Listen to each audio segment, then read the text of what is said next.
Hi everyone, welcome you all in Data Structure and Algorithm video lecture series. I Rajneesh Kumar Ranjan from Computer Science and Engineering Department from Government Women's Polytechnic College, Bhopal. In this series, I am going to explain how we swap two values using pointer and without pointers. So first I would like to say, in first video lecture of this course, I explained what we have to cover and what are the different course outcomes and learning outcomes of this course. So first I will focus on course outcome in which this experiment comes under. So apply basics of data structures, pointers and dynamic memory management in a given problem situation. And experiment is program to swap values of two variables by passing pointers. तो हम लोग दो values को swap करेंगे bye the help of pointers और without pointers भी हम लोग इसको स्वैप करेंगे. So basically you know the meaning of swapping. I will explain very soon. If I talk about learning level of this experiment, then by default this will come under psychomotor, but this is computer science practical, so of course cognitive as well as affective learning level will come under. So I have taken the topic as a pointers, so we will mainly focus on the pointers, how we use pointers, and we will swap two different values. So let's move on. Second slide. I am giving you one example. Suppose you have to swap milk and coconut water. So first glass contains milk, suppose 250 ml of milk, and second glass contains coconut water. But question is, how do we swap these two? इसका मतलब यहाँ पे है कि जो जिस glass में milk है उस ग्लास में कोकोनट वाटर आ जाना चाहिए, एंड जिसमें कोकोनट वाटर है उस ग्लास में मिल्क आना चाहिए. So this is the basic meaning of swapping. So first think yourself, how do we swap this to milk and coconut water? Of course it will take third container. So I am having here empty glass. तो इसमें क्या करेंगे? So first you will have to put either milk or coconut water in the empty glass, and then उसमें से कोई एक glass जो है वो खाली हो जाएगा. Suppose that मिल्क को हम empty ग्लास में रखें, तो अब क्या होगा? empty ग्लास में मिल्क आ चुका है एंड ये जो मिल्क ग्लास है वो empty हो चुका है. तो अब उस सिचुएशन में क्या करेंगे? Coconut water will go into this glass. तो अब हम देख पाए कि इस ग्लास में कोकोनट वाटर आ चुका है and this glass is empty right now. So अब हमारा जो एम्प्टी ग्लास था, अब उसमें मिल्क है, इसको हम लोग इसमें स्टोर करेंगे. तो इसका मतलब क्या हुआ कि इसमें पहले मिल्क वाटर था, अब कोकोनट वाटर आ गया, एंड इसमें कोकोनट वाटर था, अब इसमें मिल्क आ चुका है. So this is the concept of swapping, but in the computer science language, how do we swap two values? So we will use third variable as we have done in this example. Suppose milk quantity is 250 ml, water quantity or coconut water quantity is 200 ml, and glass is empty or 0 milliliter. तो same fashion में हम लोग swapping जब करेंगे computer science के term में, तो ऐसे ही काम करेंगे. अब कैसे करते हैं, यहाँ पे मैं तीन लाइन आपको हमेशा याद रखना है. How do we swap in terms of computer science? So G is equal to M. इसका मतलब क्या हुआ? M रिप्रेजेंट्स या milk water, G represents empty glass, sorry M represents milk glass, G represents empty glass, and W represents coconut water glass. So G is equal to M. इसका मतलब क्या हुआ कि M का जो वैल्यू है, और M क्या है? मिल्क है, उसको हम लोग G में स्टोर कर रहे हैं. M is equal to W. अब M हमारा एम्प्टी हो चुका है क्योंकि हमने M से G में स्टोर किया. अब W का वैल्यू क्या है? यहाँ पे W क्या है? कोकोनट वाटर है, तो W को हम लोग क्या करेंगे, M में स्टोर करेंगे एंड फाइनली W में क्या आ जाएगा, G आ जाएगा। G मतलब एम्प्टी ग्लास में जो मिल्क आया। तो ये टर्म को हमेशा याद रखना है। G is equal to M, तो M यहाँ पे राइट हैंड साइड में आया है। अब M will comes here at the left hand side, तो W का जो भी वैल्यू होगा इसमें स्टोर होगा and W will come at this position. तो ये जो 3 लाइन है, this is very important for swapping. Now I am giving you coding of how do we swap 2 values. So this is the code to swap A and B। यहाँ पे A का value क्या है, 10 है, B का value क्या है, 5। So after swapping, what will be output? A will be 5 and B will be 10. So this is the meaning of swapping. अब हम लोग यहाँ पे समझेंगे लाइन बाय लाइन इस कोड को कि इसमें हमने क्या क्या किया है। So user can take from keyword, जो भी इनपुट है A एंड B का, कीवर्ड से भी हम लोग ले सकते हैं। So by default यहाँ पे हमने इनिशियलाइज कर दिया A एंड B को, A में 10 है, B में 5 है। So first you have to start from this line. You have to include some library or header files. So include stdio.h. This is mandatory क्योंकि इनपुट आउटपुट फंक्शन के लिए आपको standard input output header file होना जरूरी है। So printf and scanf function comes under this header file. Main function के inside में हमने क्या किया है, a is equal to 10, b is equal to 5, हमने 2 इंटीजर वैल्यू को यहाँ पे डिफाइन किया एज वेल एज इनिशियलाइज भी किया है। हम यहाँ पे थर्ड वेरिएबल टेम्पररी नाम का ले रहे हैं जिसका नेचर भी क्या है, इंटीजर।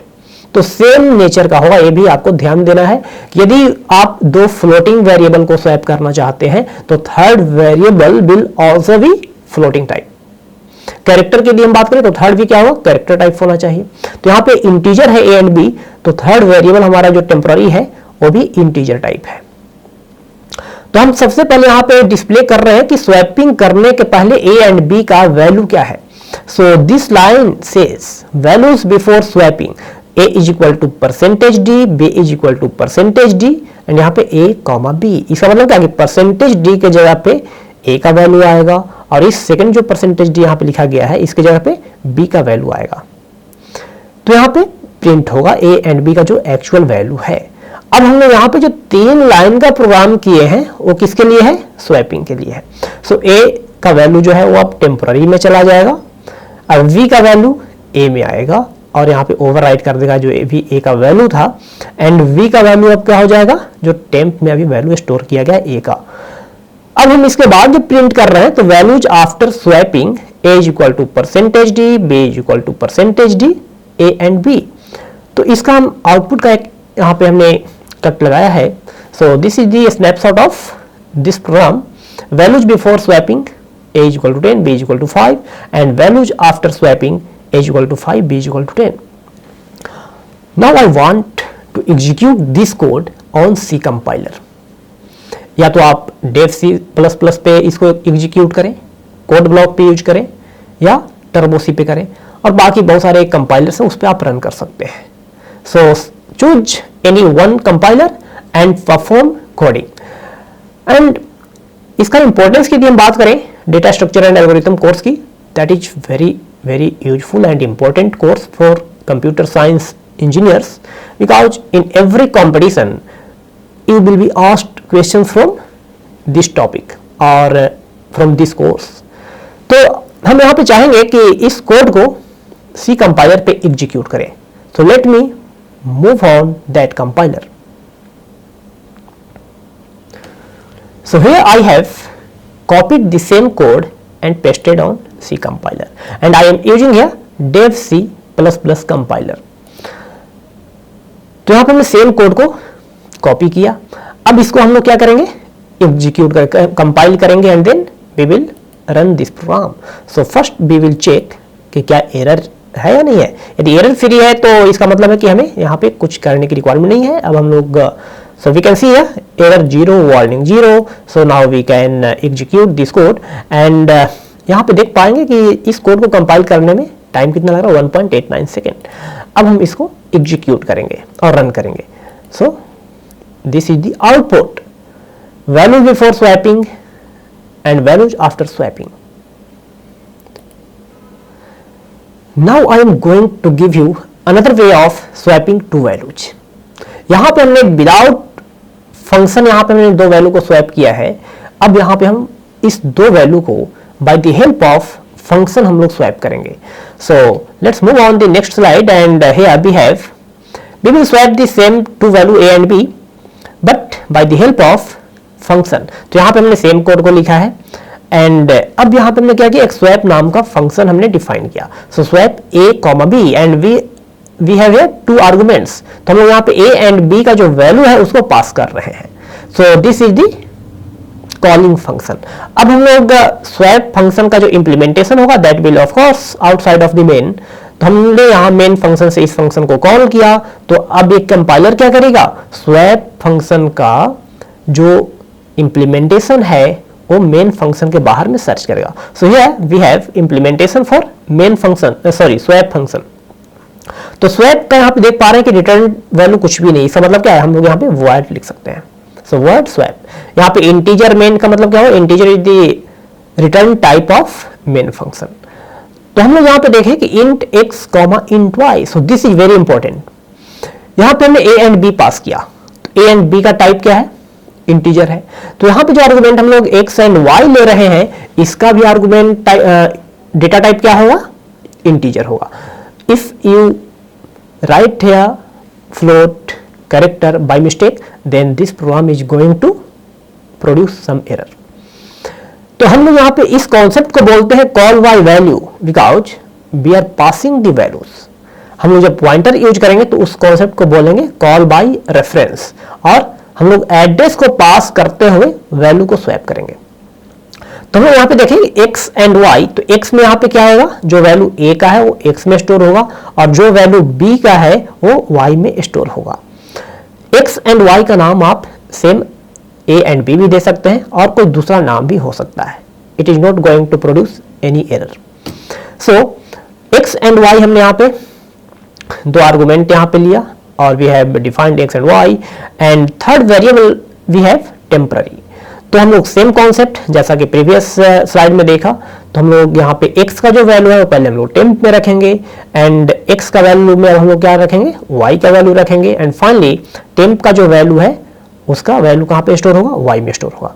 तो इस प्रोग्राम को अब हम लोग यहाँ पे क्या करेंगे, इसका जो भी वैल्यू होगा स्वैप हो चुका है। So we can execute this code on C compiler as well. So I am going to switch on the developer C++.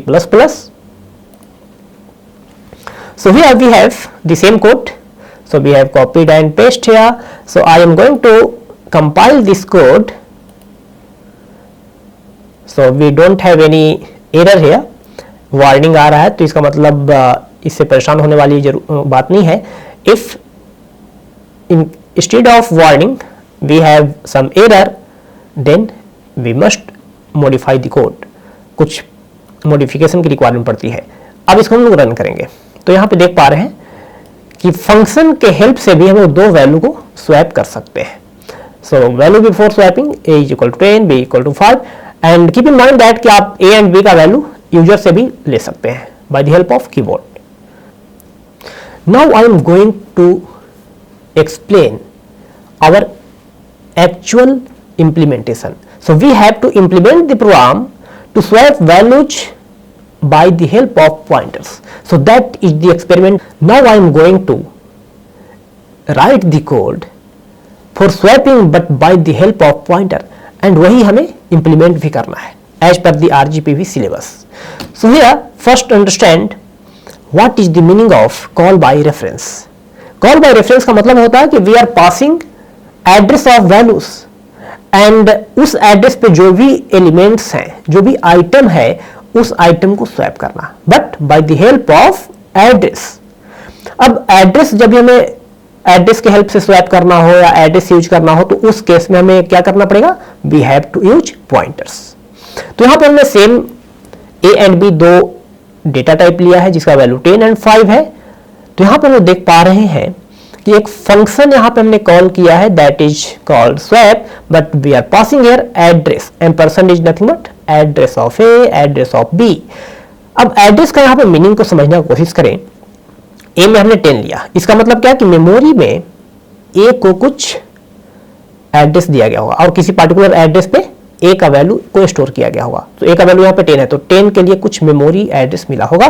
Similarly B के लिए भी मेमोरी एड्रेस मिला होगा और उसी एड्रेस को हम लोग यहाँ पे पास कर रहे हैं। तो जब एड्रेस को पास करेंगे तो अब हम लोग क्या करेंगे, कंपाइलर क्या करेगा, इस फंक्शन का जो डेफिनेशन है वो और इंप्लीमेंटेशन है वो कहीं ना कहीं मेन फंक्शन के बाहर सर्च करेगा। तो मेन फंक्शन के बाहर हमने यहाँ पे लिया है। तो जब भी एड्रेस पास कर रहे हैं इसका मतलब क्या है कि हम लोग पॉइंटर की बात कर रहे हैं। प्रीवियस केस में क्या था, हम लोग सिंपल ए एंड बी पास किए थे, मतलब ए एंड बी का जो एक्चुअल वैल्यू वो पास किए थे, that is called call by value. But इस केस में हम लोग क्या कर रहे हैं, एड्रेस पास कर रहे हैं, सो इसको हम लोग बोलते हैं कॉल बाय रेफरेंस। तो यहाँ पे देखें int star x comma int star y, this is nothing but pointer. So address of a, तो एड्रेस ऑफ ए का मतलब क्या हुआ, इसका जो भी एड्रेस हमें पास किया था कहां पे जा रहा है, एक्स में जा रहा है। एड्रेस ऑफ बी कहां पे जा रहा है, वाई में जा रहा है। प्रीवियस केस में क्या था कि वैल्यू ऑफ ए कहां पे जा रहा था, एक्स में जा रहा था, वैल्यू ऑफ बी कहां पे जा रहा था, वाई में जा रहा था। लेकिन एड्रेस हमने पास किया है तो अब पॉइंटर के हेल्प से क्या करेगा कि उस एड्रेस पे जो भी वैल्यू है उस वैल्यू को एक्सट्रैक्ट करेगा। So here simple 3 line code of swapping. So 10th में हमने क्या कर दिया, पॉइंटर एक्स। तो इसका पॉइंटर एक्स का मतलब और एक्स का मतलब यहां पे समझना बहुत इंपॉर्टेंट है, simple x and with pointer x. तो x is nothing but address, but pointer x यहां पे हमने लगाया, इसका मतलब क्या, उस एड्रेस पे जो एग्जैक्ट वैल्यू है उस वैल्यू को कैच करेगा। So star x is nothing but actual value at this address. तो इस एड्रेस पे क्या है, वैल्यू हमारा 10 है, तो 10 हमारा कहां पे चला गया, 10th में। अब star x is equal to star Y, तो हम लोग यहाँ पे क्या असाइन कर रहे हैं, वाई में इस एड्रेस पे जो भी एक्चुअल वैल्यू है, तो एक्चुअल वैल्यू क्या होगा, बी का वैल्यू मतलब 5, तो 5 को कहाँ पे स्टोर कर रहा है, एक्स में।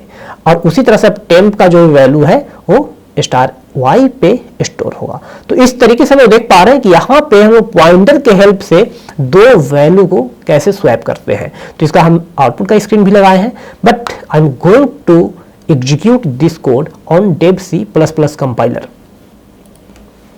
So here is the code. I have copied and pasted here, and I am going to compile this code and we will find कुछ error तो नहीं आ रहा है. So let me check. Yeah, no, there is no error. So we will run this code. तो यहाँ पे देख पा रहे हैं वैल्यू बिफोर स्वैपिंग जो a का वैल्यू 10, b का value 5 and value after swapping a का वैल्यू 5, b का वैल्यू 10. तो ये हमारा क्या कहलाएगा, कॉल बाय रेफरेंस कहलाएगा. तो friends, by different method you can swap to values. Next video lecture में हम लोग देखेंगे एक्सपेरिमेंट नंबर 2 को परफॉर्म करेंगे, that is related to structure. So we have to display the information of a student like student name, student roll number, CGPA details and etc. So that is very important for you, and in terms of data structure, structure is very important because we will use structure in stack, in linked list, in tree or graph. So thank you so much for this video lecture. If you have any doubt, then you can write your comments in comment box. Thank you so much.